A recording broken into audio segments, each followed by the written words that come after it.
Frères et sœurs, bonjour, bonsoir, bonne fête de la solennité du très saint sacrement du corps et du sang du Christ. La liturgie du jour nous livre un trésor inépuisable où se cache et se dévoile la véritable source de l'espérance chrétienne, l'Eucharistie. Elle est à la fois la source, le centre et le sommet de toute vie chrétienne. Le texte nous présente cette dernière comme mémorial, sacrement de communion et d'unité et comme voie d'accès à la vie éternelle. L'Église, dans son enseignement doctrinal, nous présente l'Eucharistie sous divers aspects. Dans un premier temps, c'est le repas du Seigneur. Telle est l'appellation utilisée par Paul dans sa lettre aux Corinthiens, l'une de ses plus vieux écrits, 56 après Jésus-Christ. C'est le mémorial de l'alliance de Dieu avec son peuple. C'est le mémorial de la mort et de la résurrection du Seigneur. Deuxième sens, c'est un Christ qui se rend présent à chaque époque, à chaque personne. Jésus se rend présent à chacun, à chacune de nous qui mange son corps et boit son sang.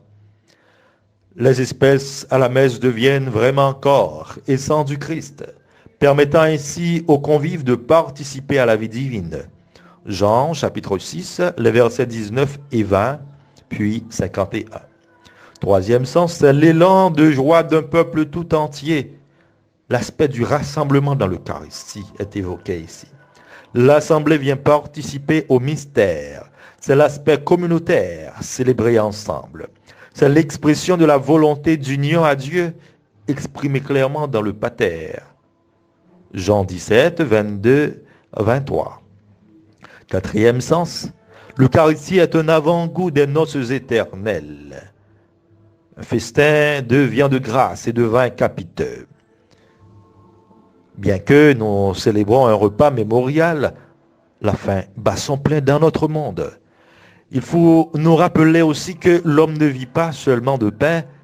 À part du pain matériel, il y a aussi le pain spirituel. La messe, c'est la solidarité de tous les chrétiens réunis. Alors, il existe un lien étroit entre l'Eucharistie et l'Église. L'éminent théologien Henri de Lubac nous dira « L'Eucharistie fait l'Église et l'Église fait l'Eucharistie ». Si nous devrions définir simplement l'Eucharistie pour un pauvre, nous dirions croix. La définition la plus accessible et la plus simple, nous parlerions d'une nourriture, du moins d'un repas. On en a tous besoin. Nous en avons tous besoin. Mais il est difficile à celui qui n'a jamais fait l'expérience du manque, du dur labeur, d'apprécier ce qu'il a, son avoir, à sa juste valeur. Cela nous fait penser à tant de personnes qui n'ont pas accès à ce besoin primaire, le manger. Cela nous réfère à la fameuse théorie pyramide des besoins d'Abraham Maslow. Elle consiste en une hiérarchisation des besoins. Au bas de l'échelle se trouvent les moins importants. Ainsi, dans cet ordre, nous avons les besoins physiques, ensuite les besoins de sécurité, ensuite besoin d'appartenance et d'amour, besoin d'estime et enfin besoin d'accomplissement de soi, de réalisation de soi.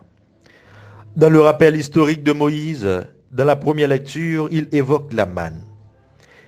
Il t'a fait passer par la pauvreté, il t'a fait sentir la faim et il t'a donné à manger la manne. Alors la manne se situe au bas de la pyramide, parmi les besoins primaires, physiologiques, le manger, le boire, le vêtir. Aussi primaire soit-il, notre monde en souffre si grandement. La Covid-19 ne vient qu'empirer la situation de nombreux de nos frères et sœurs qui peinent à trouver le pain quotidien. Une mauvaise gestion et une mauvaise répartition de la richesse dans le monde fait de la faim le premier des virus qui rongent les pays pauvres, appelés poétiquement pays en voie de développement pour montrer la richesse de notre vocabulaire. Devant ces situations de manque absolu, de famine, de misère, le cœur de Dieu se déchire. Quand la faim et le confinement se conjuguent, cela fait un écho terrible aux entrailles du monde, aux entrailles de Dieu. Aujourd'hui, seulement 6% de personnes contrôlent 90% des ressources de la planète. Alors que nous sommes ici frappés en Haïti de tous les maux, la politique, la misère, l'insécurité, l'instabilité et la Covid-19. L'Haïtien consommait moins de 2 dollars US par jour et c'est à revoir à la baisse, malheureusement, pendant que d'autres thésaurisent, dilapident, c'en est trop. Moïse dit au peuple, cette nourriture que ni toi ni tes pères n'aviez connue, c'est pour que tu saches que l'homme ne vit pas seulement de pain. Il faut vite rappeler que cette manne donnée au désert fut la préfiguration de l'Eucharistie. Si la manne pour sa part se trouve au bas de la pyramide, au sommet se trouve la réalisation de Soi, l'accomplissement de Soi. Donc l'homme ne peut se réaliser vraiment qu'en Dieu. La réalisation de soi est en harmonie avec le bonheur parfait, la béatitude.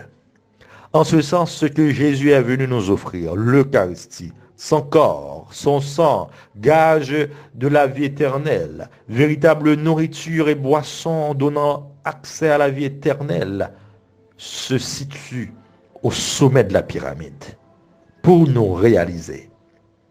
Moi, je suis le pain vivant qui est descendu du ciel, dit le Seigneur. Si quelqu'un mange de ce pain, il vivra éternellement. Jean chapitre 6, les versets 51 et 58. C'est Jésus encore qui disait à ses disciples, et moi je suis avec vous tous les jours jusqu'à la fin des temps. Il avait annoncé une nouvelle forme de présence réelle et discrète. Pour notre méditation, arrêtons-nous sur quelques phrases. Qui mange ma chair demeure en moi. En d'autres termes, en communiant, nous demeurons en Jésus. Notre foi est une vie en communion avec Jésus-Christ, le ressuscité. Si vous ne mangez pas la chair du Fils de l'homme, vous n'aurez pas la vie en vous. Alors le Christ nourrit notre foi chrétienne. Encore, celui qui mange ce pain vivra pour l'éternité. Ce pain nous communique déjà l'éternité. Communier, c'est encore recevoir le Christ pour donner le Christ, le partager. Communier nous donne la force du Christ à partager. Ensuite, ce pain qui descend du ciel, dit-il, n'est pas comme celui que vos pères ont mangé. Il établit la hiérarchie entre la manne et son sacrifice. Dieu nous fait connaître la pauvreté pour nous faire désirer une autre nourriture, sa parole. Or, Jésus veut nous nourrir d'un pain d'éternité. Ce pain ne nous empêche pas de mourir, mais il nous donne l'éternité dans la mort, à la place de la mort. L'Eucharistie est le signe de la présence réelle et concrète du Christ Jésus, qu'il voulait laisser à ses disciples et qu'il nous laisse aujourd'hui comme ses apôtres. Il nous invite à actualiser, à pérenniser le mémorial du Jeudi Saint. Nous devons nous réunir autour de sa table pour rompre le pain autant de fois que c'est possible, au quotidien si possible. Le fait de rompre le pain est le signe qui a dessillé les yeux des disciples d'Emmaüs, qui est aussi capable de dessiller nos yeux face aux problèmes de nos frères et sœurs, face aux problèmes qui rongent le monde, face à la Covid-19. Le don de soi que nous sommes invités à vivre dans l'Eucharistie, nous le tirons du don total du Christ, ayant donné son corps, son sang, comme nourriture et boisson, pour que nous héritions de la vie éternelle. Ce don est le plus haut sommet, le summum de l'amour du Christ. L'Eucharistie signifie action de grâce. Louange. Notre vie doit devenir ce que nous célébrons.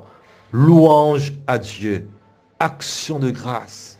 Et nous-mêmes devons devenir ce que nous vivons, c'est-à-dire des personnes eucharistiques.